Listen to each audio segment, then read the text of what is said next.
What's up, everyone, and welcome to this week's Cybersecurity Weekly, where we review the security events that happened in the last week. As always, I have broken them down in the timeline so you can jump around. If you find my work valuable, of course, I ask you to hit the like button and subscribe to my channel. Oh, drat these computers. They're so naughty and so complex. I could pinch them. We start off with phishing. Crooks behind a recent Dridex campaign are mocking the researchers and victims, taunting them with COVID-19 funeral assistance helpline numbers. The phishing messages are weaponized Word or Excel attachments to install the Dridex banking Trojan. Researchers from Malware Hunter Team and 604 Kuzushi first spotted this campaign. The spam messages have the subject COVID-19 testing result and claim the recipient was exposed to a coworker who tested positive to the new Omicron COVID-19 variant. The threat actors behind this campaign attempt to benefit from the rapid diffusion of the COVID-19 Omicron variant. This letter is to inform you that you have been exposed to a coworker who tested positive for Omicron variant of COVID-19 sometime between December 18th and 20th. Reads the phishing message shared by Bleeping Computer. Please take a look at the details in the attached document. The message attempts to trick the victims into enabling the macros to correctly view the content of the attachments. The messages use a password-protected Excel attachment. The password is provided in the content of the message. Upon entering the password, the recipient is shown a blurred COVID-19 document and is prompted to enable content to correctly view it. Once the system is infected, the malware taunts the victims by displaying an alert containing the phone number for the COVID-19 funeral assistance helpline. If you receive a suspicious email like the ones described in this post, do not open the attachment. We move on to attacks, vulnerabilities, and updates. A new ransomware operation named Rook appeared in the threat landscape. It was first reported by researcher Zach Allen and caught the attention of the experts for its blatant announcement that claims a desperate need to make a lot of money by breaching corporate networks. On November 30th, Rook Ransomware Gang published the name of the first victim, a Kazakh financial institution, on its leak site. Researchers at Sentinel Labs analyzed the malware and noticed significant overlaps with the Babuk ransomware. The attack chain starts with phishing messages. Experts also reported attacks leveraging third-party frameworks such as Cobalt Strike to drop the malware.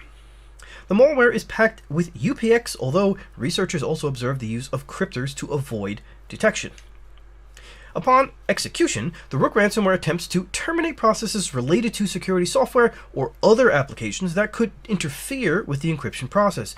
Like other ransomware families, Rook will also attempt to delete volume shadow copies to prevent victims from restoring from backup without paying the ransom. Early variants of Rook ransomware append the .tower extension, while all current variants use the .rook extension. The samples analyzed by the researchers don't implement any persistent mechanisms. Experts noticed numerous code similarities between Rook and Babuk, which had its own source code leaked on a hacking forum in September 2021. Researchers also noted an overlap with regards to some of the environmental checks implemented by the ransomware to avoid being analyzed. Fisher-Price Chatter Bluetooth telephone has the appearance of a classic kid's toy, but it was designed for adults and allows to make and receive calls over Bluetooth using a nearby smartphone. The device is a Bluetooth headset that accepts the connections from a smartphone and could be used to take calls or as a speakerphone. Unfortunately, serious privacy issues could allow attackers to spy on the owners. The device is already sold out, but it is only available for US customers. Researchers from security firm Pentest Partners that analyzed the device pointed out that the issues can allow using the device as an audio bug. The experts discovered that the Fisher-Price Chatter Bluetooth telephone uses Bluetooth Classic, failing in implementing a secure pairing process.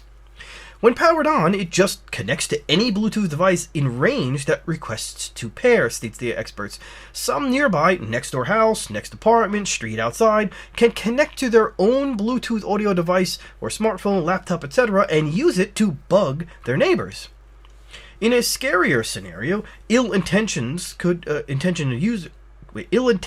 people could use the device to speak to and listen to anyone in the environment where the device is located, including children.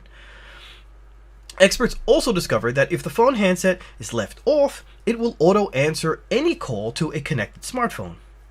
Pentest partners reported the issues to Mattel, which owns Fisher-Price, but the company replied that the device was an adult toy and not for use by children. However, the above attack scenarios and the potential impact are disconcerting. Experts suggest suggestions to the company were to improve the pairing process. On the other side, owners should ensure the device is powered off when not explicitly in use, supervise their children's use of the device, avoid leaving the chatter telephone powered on when owners leave their home with a smartphone that is connected to the chatter telephone. Elastic security researchers uncovered a malware campaign that leverages a new and stealthy loader tracked as BLISTER that uses a valid code signing certificate issued by Sectigo to evade detection. BLISTER loads second-stage payloads that are executed directly in the memory of the Windows system and maintain persistence.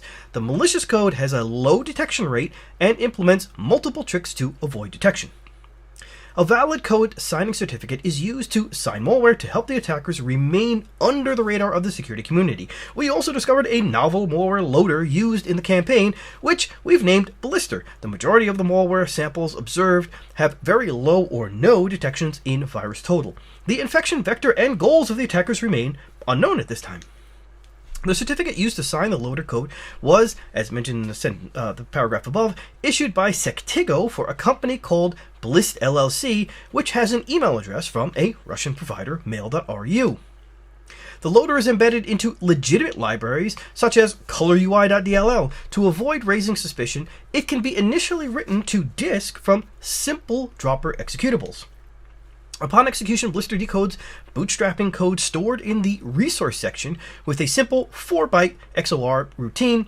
The malware authors heavily obfuscated the bootstrapping code that initially sleeps for 10 minutes before executing in an attempt to evade sandbox analysis. Then, the loader decrypts the embedded malware payload.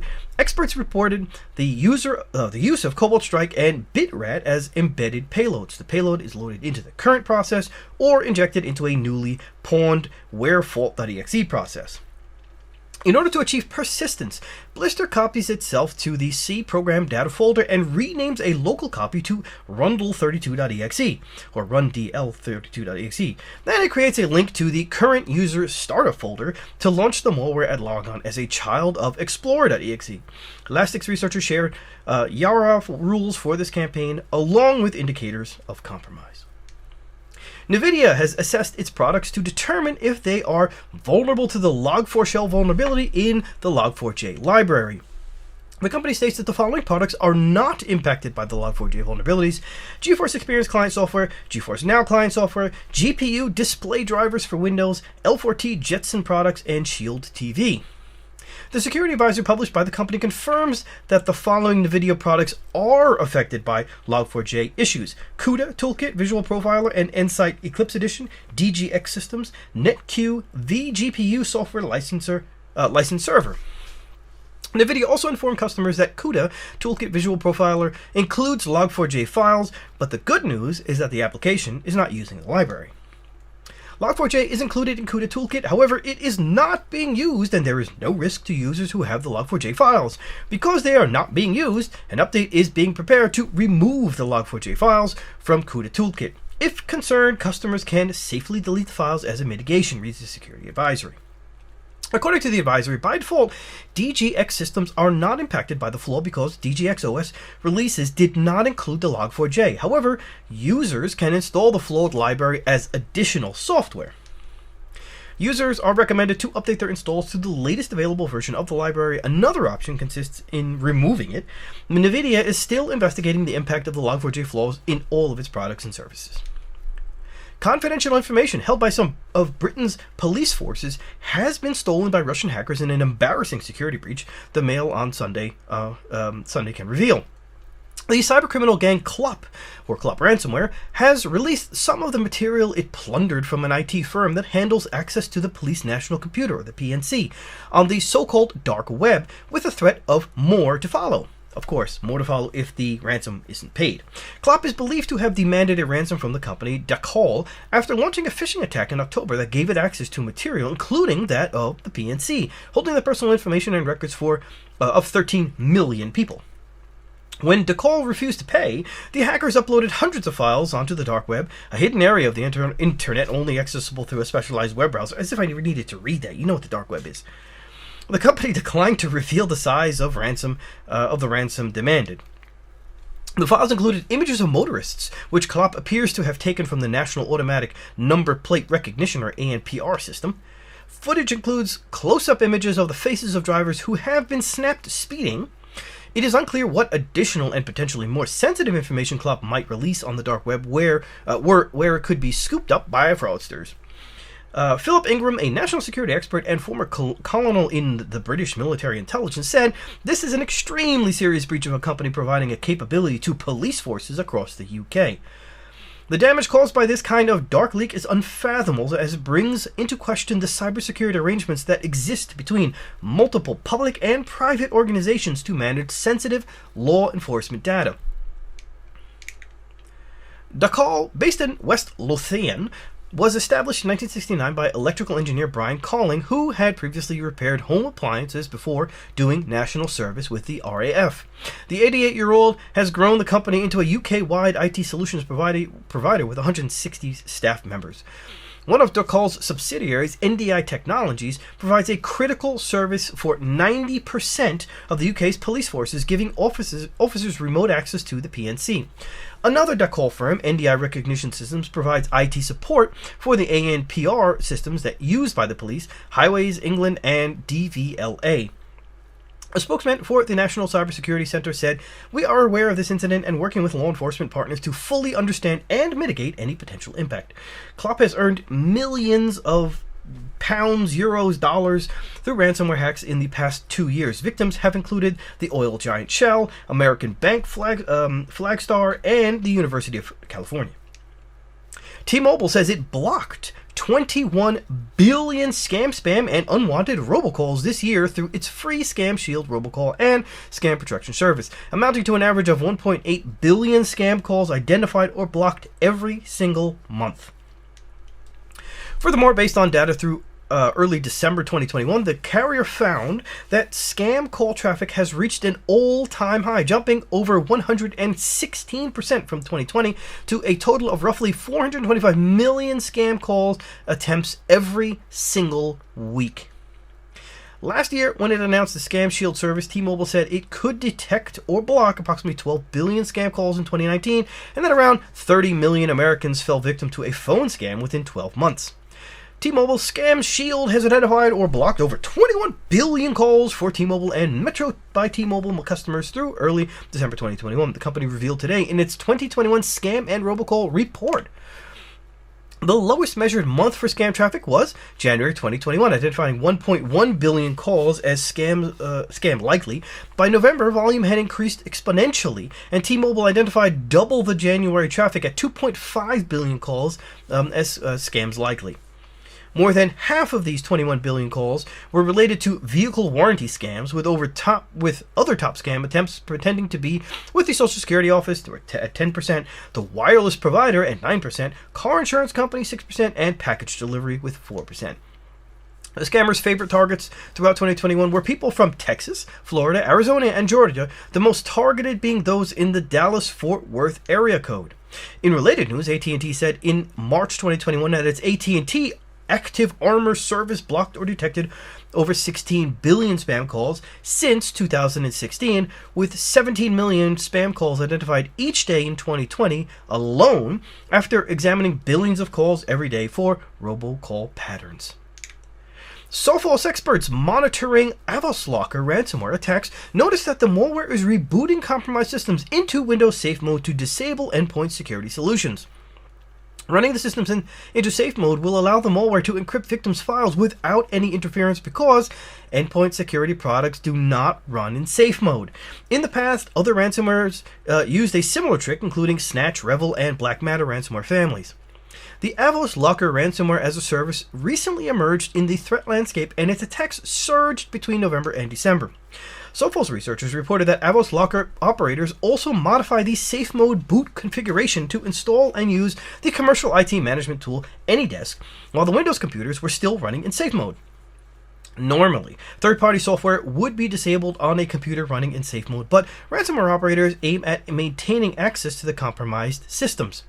In some attacks, operators also employed a tool called Chisel to create a tunnel over HTTP and use it as a secure back channel to the infected machine. AvosLocker operators also use the commercial IT management tool PDQ Deploy to push out Windows batch scripts to target machines. The batch files are run before the system is rebooted into safe mode to modify or delete registry keys set up by some endpoint security tools, Windows Defender and products from Kaspersky, Carbon Black, Trend Micro, Symantec, Bitdefender, and Cylance to maintain persistence.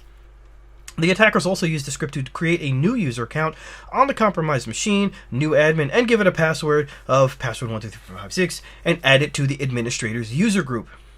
The last operation executed by the scripts is to reboot the system. Then once rebooted, the ransomware is run from a domain controller location.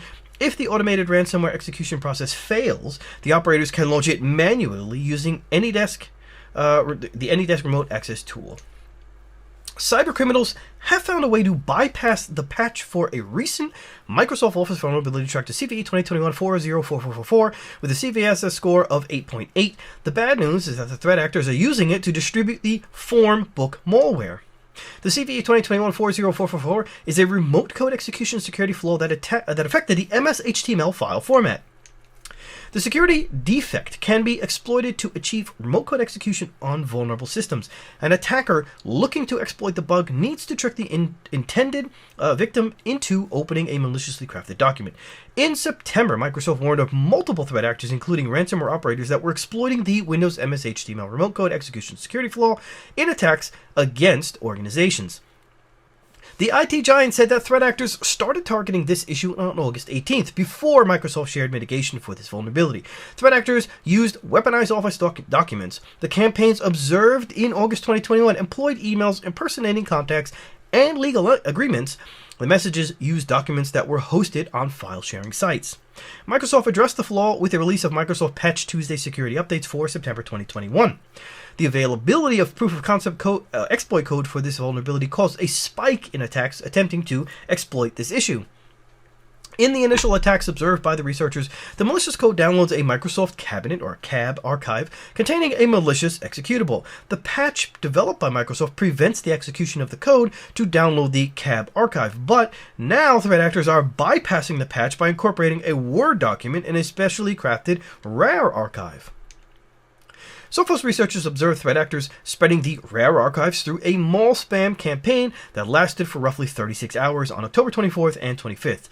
After October 25th, the threat actors halted its campaign, a circumstance that suggests the attackers were conducting a dry run experiment. Spam messages use an archive file named profile.rar. The characteristic of this archive is that it had been malformed. Attackers prepended to the RAR file a script written in Windows scripting host notation with the malicious Word document immediately following the script text. Upon opening the archive to access the document, the script is executed to drop the Formbook malware on the victim system. Experts explain that in theory, this attack just shouldn't work. However, it works because there had been assumptions about how the exploit works that led to a too narrowly focused patch. It also worked because WinRAR treats any file that contains the correct magic bytes as an archive, no matter the position of the magic bytes in the file. Researchers from cybersecurity firm Positive Security discovered 4 vulnerabilities in the Teams business communication software that could allow accessing internal Microsoft services, spoofing the link preview, and for Android users, leaking their IP address and triggering a denial of service condition on their Teams app channels. The vulnerabilities reside in the Microsoft Team link preview feature. Experts reported them to Microsoft in March 2021, but the company will not fix 3 of them. Microsoft only addressed a vulnerability that can lead to the leak of the IP address from Android devices.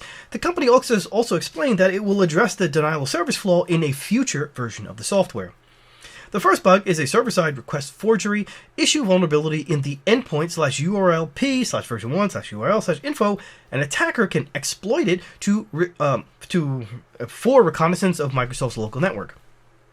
The URL is not filtered, leading to a limited SSRF or response time, code size, and open graph data leak, which can be used for internal port scanning and sending HTTP-based exploits to the discovered web services, reads the analysis of the experts.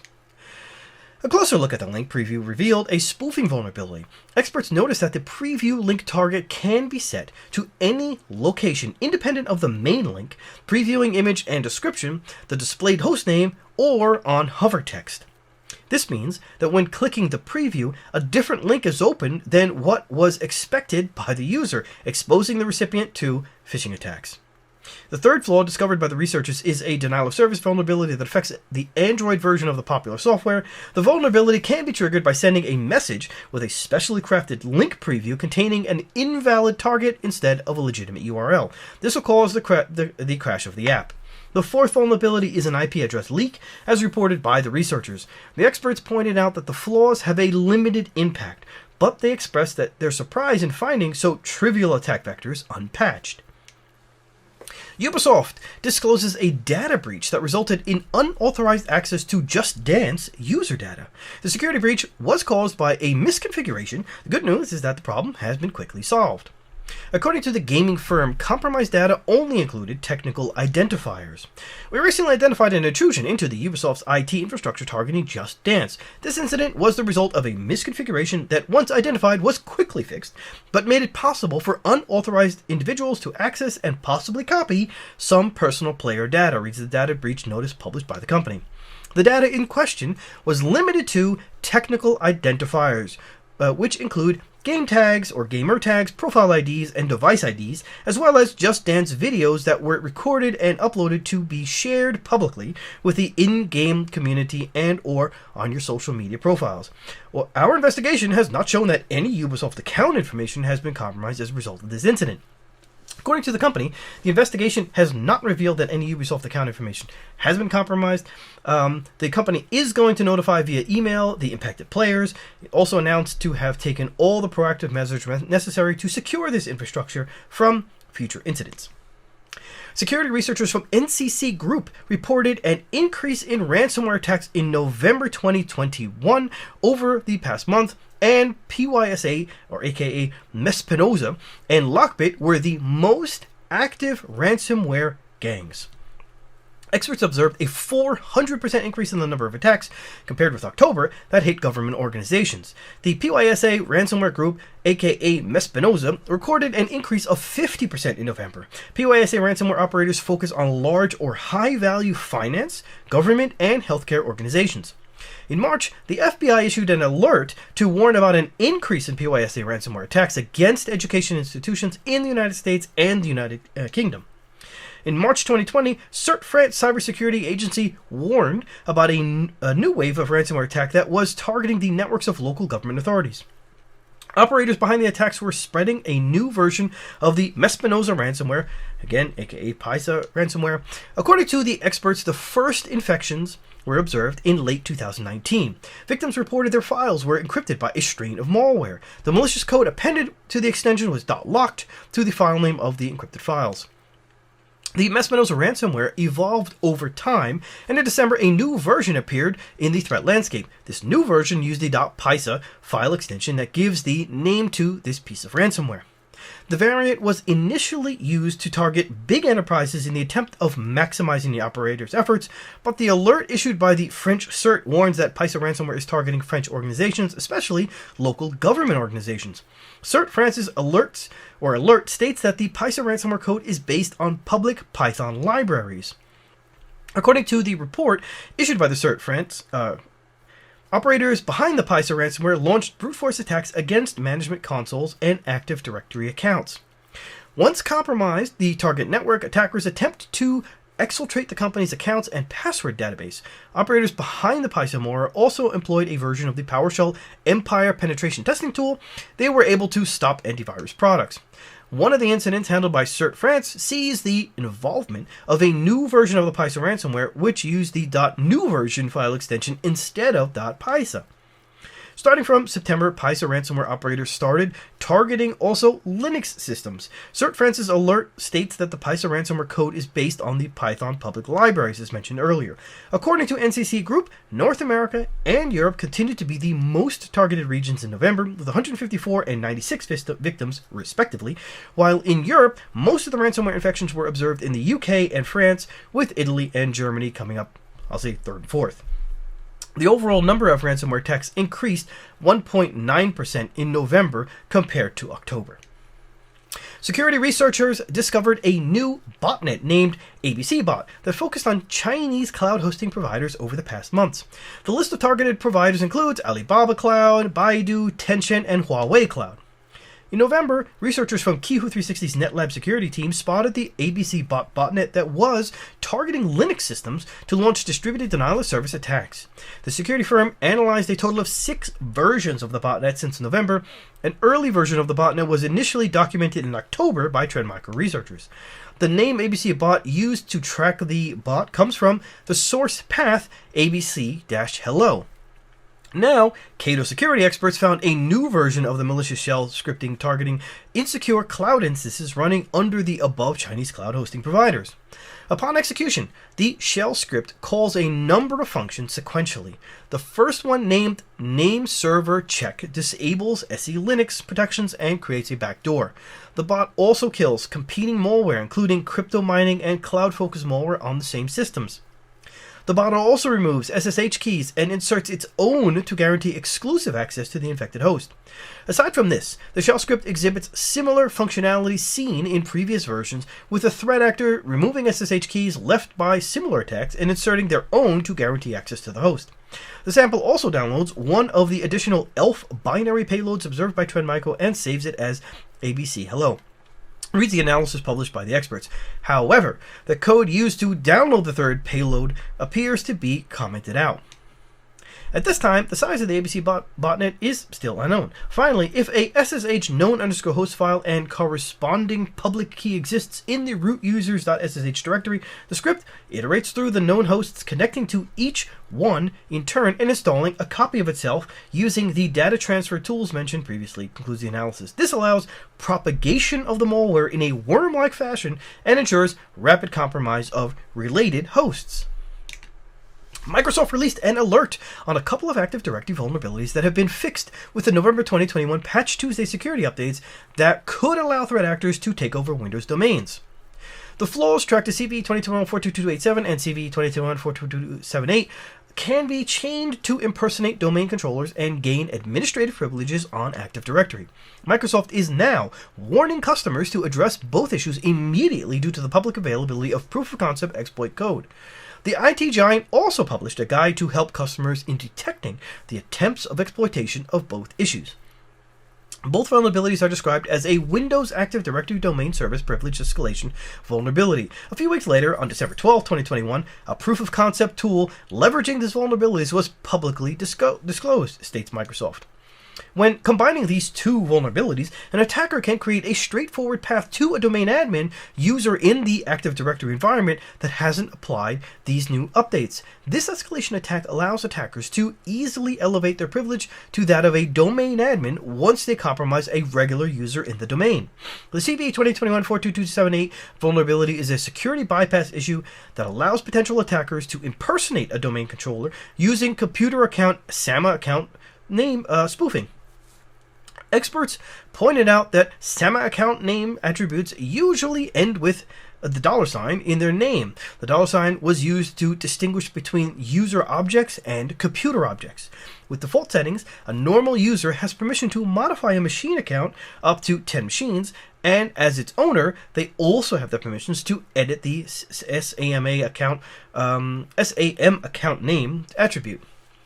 The second bug, tracked as CVE 2021-42287, is a security bypass vulnerability that affects the Kerberos Privilege Attribute Certificate, or PAC, and allows potential attackers to impersonate domain controllers. The vulnerability results in the Key Distribution Center, or the KDC, creating service tickets with high privilege levels than those of the domain account. To exploit this vulnerability, a compromised domain account might cause the key distribution center to create a service ticket with a higher privilege level than that of the compromised account. It accomplishes this by preventing the KDC from identifying which account the higher privilege server ticket is for, states the guide. Experts explain that an attacker with domain user credentials can chain the above flaws to gain domain admin privileges. The Google open source team scanned the Maven Central Java package repository and found that 35,863 packages, or 8% of the total, were using versions of the Apache Log4j library vulnerable to Log4 shell exploit and to the CVE 2021-45046 RCE. More than 35,000 Java applications or Java packages, amounting to over 8% of the Maven Central repository, the most significant Java package repository out there, have been impacted by the recently disclosed Log4j vulnerabilities 1 and 2, with widespread fallout across the software industry, reads the report published by Google. As far as ecosystem impact goes, 8% is enormous. The Google experts used the open source insights, a project used to determine open source dependencies, to assess all versions of all artifacts in the Maven Central repository. The experts pointed out that the direct dependencies account for around 7,000 of the affected packages. Most of the affected artifacts are related to indirect dependencies. The deeper the vulnerability is in a dependency chain, the more steps are required for it to be fixed. The following diagram shows a histogram of how, or there was a diagram, which showed the histogram of how deeply an affected Log4j package, core, or API first appears in consumers' dependency graphs.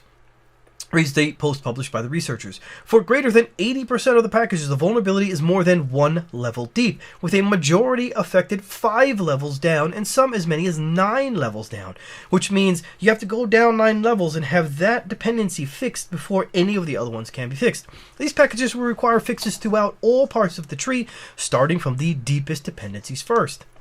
But since the vulnerability was disclosed, 13% of all vulnerable packages have been fixed. It is not easy to calculate how long it'll take to fix this vulnerability. The experts analyzed the time spent to fix flaws reported in critical advisories affecting Maven packages and determined that only 48% of the artifacts affected by a vulnerability have been fixed. Despite the rush in fixing Log4j in the last few days, the overall process could take several years.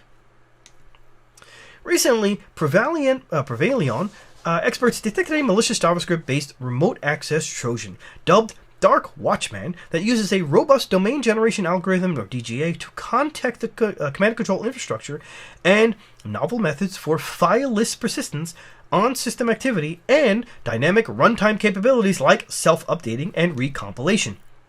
The DarkWatchman RAT uses the registry for nearly all temporary and permanent storage. It doesn't write to disk, evading most security tools. The DarkWatchman has been distributed through phishing emails that use malicious zip archives named something in Russian, I guess, .zip, translated to invoice number blah blah blah, containing an executable set to appear to be a text document. The executable is a self-installing WinRAR archive that will install the RAT and keylogger. The malware was used by Russian-speaking actors to target mainly Russian entities. Upon initial execution, the malware first checks the Windows Registry to determine if DarkWatchman has already been installed. Then the user is shown a message that informs him that unknown format while installing the payloads in the background. DarkWatchman uses the Windows Registry fileless storage mechanism for the keylogger. It creates a scheduled task set to use WScript to execute the malware at every user logon. When the RAT is launched, it executes a PowerShell script, which in turn compiles the keylogger using CSC and executes it. The keylogger itself does not communicate with the command and control server or write to disk. Instead, it writes its keylog to a registry key that it uses as a buffer. During its operation, the RAT scrapes and clears this buffer before transmitting the logged keystrokes to the command and control server, continues the analysis.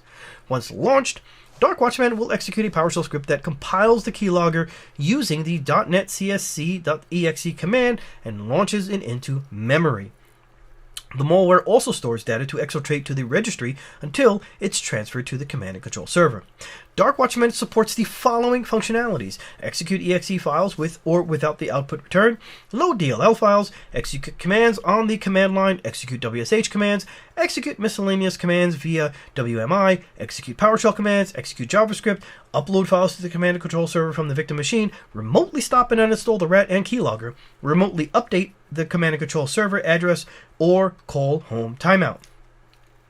The Federal Bureau of Investigation revealed that the critical CVE 2021-44515 zero-day vulnerability in Zoho's Manage Engine Desktop Central has been under active exploitation by nation-state actors since at least October. The CVE 2021-44515 flaw is an authentication bypass vulnerability in Manage Engine Desktop Central software that can be exploited by attackers to bypass authentication and execute arbitrary code on Desktop Central servers. Zoho addressed the flaw early this month, and CISA added CVE 2021-44515 to the known exploited vulnerabilities catalog, ordering federal agencies to address it before Christmas. Acquiring the Showdown search engine for instances of Manage Engine Desktop Central exposed online, it was found that there were 2,980 systems. The flash alert includes indicators of compromise and Yara rules for these attacks, along with tactics, techniques, and procedures and mitigations. The Belgian Defense Ministry confirmed it was hit by a cyber attack. It seems that threat actors exploited the Log4Share vulnerability. The attack was uncovered on Thursday, and today the government disclosed it, but according to local media, the security breach blocked the ministry's activities for several days. Hackers exploited a vulnerability in software called Log4j, which was discovered earlier in December, a ministry spokesperson told local media. The ministry uncovered the attack last Thursday, reported Politico. At this time, the Belgian Defense Ministry has yet to provide info regarding the attack. The ministry's teams have been working hard in past days to secure its networks, said a spokesperson for Belgian Defense Ministry, Luditive de Donder. To prevent similar incidents in the future, the government will continue to invest in cybersecurity. Immediately after the disclosure of the Log4Shell flaw, multiple nation-state actors, including app groups linked to China, Iran, North Korea, and Turkey, started exploiting the flaw in their operations. Experts spotted a backdoor in the network of an unnamed U.S. federal government commission associated with international rights. The backdoor allowed the threat actors to achieve complete control over the infected networks. Experts described the compromise as a classic app-type operation. According to security firm Avast, who discovered the attack, the backdoor was likely used as an initial vector in a multi-stage attack to penetrate the government network. The media outlet The Record speculates that the federal agency compromised by threat actors is the U.S. Commission of International Religious Freedom. A sophisticated threat actor has gained access and has backdoored the internal network of a U.S. federal government agency, antivirus maker Avast reported this week, reported The Record. The security firm did not name the agency in its report, but The Record understands that the target of the attack was the United States Commission on International Religious Freedom. The U.S. CIRF agency monitors the right to freedom of religion and belief abroad, and then makes policy recommendations to the President, Secretary of State, and the U.S. Congress. Avast disclosed the attack after failing to directly report the compromise to the agency. The security firm found 2 malicious files on the network of the impacted agency that allowed the attackers to gain full control over internal systems. Threat actors were able to intercept and possibly exfiltrate all local network traffic in this organization, including information exchanged with other U.S. government agencies and other international governmental and non-governmental organizations like NGOs or NGOs focused on international rights. Both samples, analyzed by the experts, masquerade as an Oracle library named OCI.dll. The second file was used to replace the first one at a second stage of the attack and is a decryptor very similar to the one described by Trend Labs from Operation Red Signature. The similarities have led the Avast experts to speculate that the threat actors have had access to the source code of the malicious code used in the Operation Red Signature. We move on to other security news. The Department of Homeland Security announced that white hat hackers can now report the impact of the Log4j on its systems as part of the Hack DHS bug bounty program that they launched. The Department of Homeland Security launched this Hack DHS bug bounty program a few weeks ago to allow vetted white hat hackers to discover and report security vulnerabilities in external DHS systems. Participants to the Hack DHS will receive rewards between $500 and $5,000 for each reported issue, depending on its severity. DHS will verify reported security vulnerabilities within 48 hours and will address them in 15 days or more, depending on the effort needed to address them. Government experts are aware that nation-state actors started exploiting the Log4j vulnerability after the public disclosure. The Russian national Vladislav Kloyoshin, who was 41 apparently, was extradited to the United States from Switzerland to face charges for his alleged role in a scheme whose participants traded on information stolen from U.S. companies. The man was arrested in Switzerland on March 21, 2021, along with 4 other accomplices. He conspired to gain unauthorized access to computers and to commit wire fraud and securities fraud. Klyushin was charged alongside 4 other Russian citizens: Ivan Ermakov, aka Ivan Yermakov, Nikolai Rumyantsev, aka Nikolai Rumyantsev, Mikhail Vladimiryov Irzak, and Igor Sergeyevich Shladkov.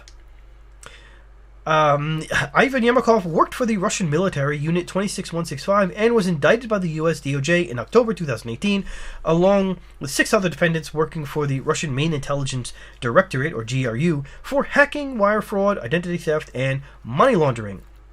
According to the unsealed indictment, Klyushin, Ermakov, and Rumyantsev worked at M13, a Russian cybersecurity firm offering penetration testing services and investment management services. For the latter service, the men were keeping for them up to 60% of the profit. Between January 2018 and September 2020, the defendants allegedly agreed to trade in the securities of publicly traded companies based on non-public information obtained by hacking into systems at 2 US-based filing agents. The defendants deployed malicious code that harvested usernames and passwords that were used by the gang to access the filing agents' networks. The group then used the information gathered through the theft of the documents related to the hundreds of companies publicly traded on U.S. national securities exchanges to purchase or sell the securities of those companies. Klyushin and his co-conspirators allegedly used multiple brokerage accounts to trade securities, an activity that allowed them to earn tens of millions of dollars. Ermakov, Rumyantsev, Irzak, and Sladkov are still at large. With that, I say thanks for watching. Don't forget to share and subscribe if you haven't already, and smash the bell if you haven't already. And I'll see you on the next episode. Take care.